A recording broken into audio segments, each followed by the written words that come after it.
Alright, hello Guild Wars 2 gamers, Mukluk here. Today is Tuesday, September 30th. We've got a bit of Guild Wars 2 news, and taking it from the top, we have got a big sale going on. If any of you are interested in this, there is a long blog post here, but the TLDR is big sale.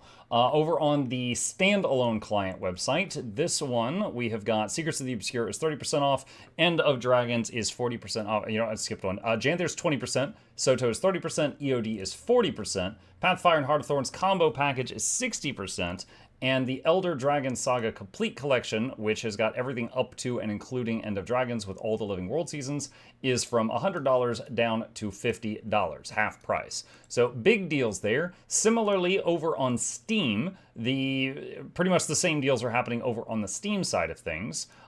Epic is not currently at this time having these sales. I checked on all three of the platforms Guild Wars 2 is on, and it is not happening on Epic at this time. So if you're interested in getting any of this stuff while it is on huge discount, I don't imagine, like, we might get more of these sales within the next year, but I don't imagine they're going to be cheaper than these prices before like a year from now, at which time, you know, maybe the 20% expansion goes down to 30, and then at that time, you know, Visions of Eternity would go to 20, and then they all just kind of shift down one notch. But I imagine that that'll be late Visions of Eternity when that happens. So yeah, usual plugs. If you are on the standalone client, highly recommend you use someone's referral link. Just whoever your favorite content creator is. It doesn't have to be me. It is a huge help to us as content creators if you use those. So like if you're a big fan of like Mighty Teapot or Loranity or Iron Maiden, be sure to use their referral link when you pick up anything from the standalone client store. It is a massive help, and you still get the same deals. You still get the same, you know, discounted prices. I'll have my own link down below, but just a quick plug for all the content creators, use someone's if you're going to get something here. It's a massive help. If you're on Steam, the referral link doesn't do anything, so just, you know, get whatever you wish on Steam or on Epic. There, you know, is no need to use a special link on those two. Next thing, going to the in-game, the Black Lion Ticket Merchant and the Black Lion Chest are unchanged from the, you know, before today, so there's no need to really go over that. In the Black Lion Trading Company, there are two new items since the last time that I did a news video. One is the Zunlai Jade Customer Appreciation Pack, which has a whole bunch of Jade tech stuff. So you got the Jade prosthetic arm, so this is like a prosthesis. You've got the eye thing, don't really know what to call this, half a binocular. You've got the concealed pistol, which folds out and collapses when you're not using it, the Jade Tech Siege Turtle, which for some reason is wearing sandals, and the Jade Tech Fishing Rod. All of those are in this package combined. And then a new item that was added today, the Traveling Knight's Cape and Hood combo. We have got a cape, which you can see right here, and a hood, which on an Asura, I believe is the first time in the game ever, let me do a weapon swap here, that there's armored ears. I don't think they have ever done that. I can't think of another helmet where they've done that. Usually the ears are just folded in, like on my wizard hat, or they are just poking through holes in the hat. So I don't think I've ever seen armored ears before. I did ask some chars to send me pictures of them with this hat on. Their ears just poke through little ear holes, so theirs is, you know, about what you would normally expect. But this one, pretty cool. You know, we got a helmet with a hood going over it. Makes me think of some of the helmets I've seen in like Dark Souls and Elden Ring and stuff like that. But the armored ears on Asura is pretty unique to this one. So that is in the gem store if you fancy that. Check my notes here. Oh, and then the final thing I was going to go over in this video is for those interested, this little guy down here. I'll hold up the prototype here, which is in my hand.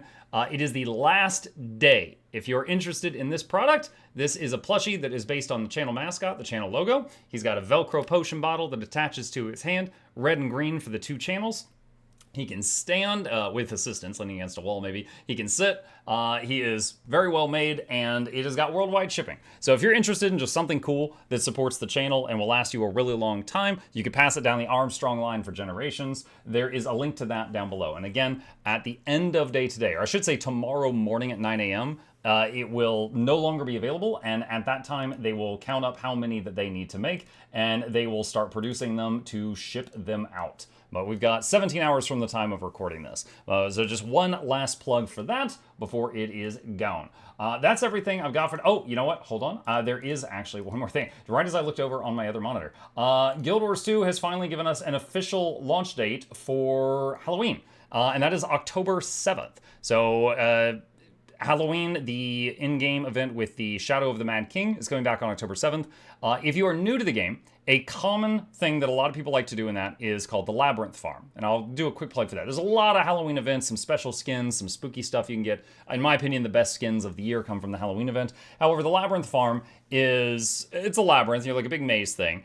And when the mobs respawn very fast. And typically what people will do is they'll go in there and they'll get into a really big group and they all try to do as little damage as possible. And they go around, and the goal is not for the first guy to destroy everything. It's so that everybody tags everything, and the people at the back of the group get the killing blow on them, so everybody gets the loot. And you're trying to farm trick-or-treat bags. So Magic Find is really good in there as well for looting and opening the bags. But you go around and you can just sell the bags straight up unopened on the trading post, or you can open them and try to get like infusions and things like that. And the common drops are things like candy.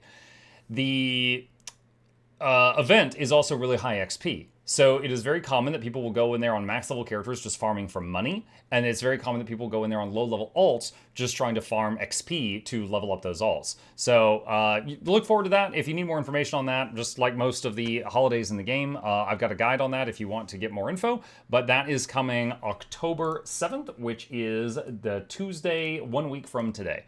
All right, I think that is all the news I've got for today for realsies. If I missed anything, or if you got any questions, problems, thoughts, concerns, put them in the comment section down below, and I will fight you there.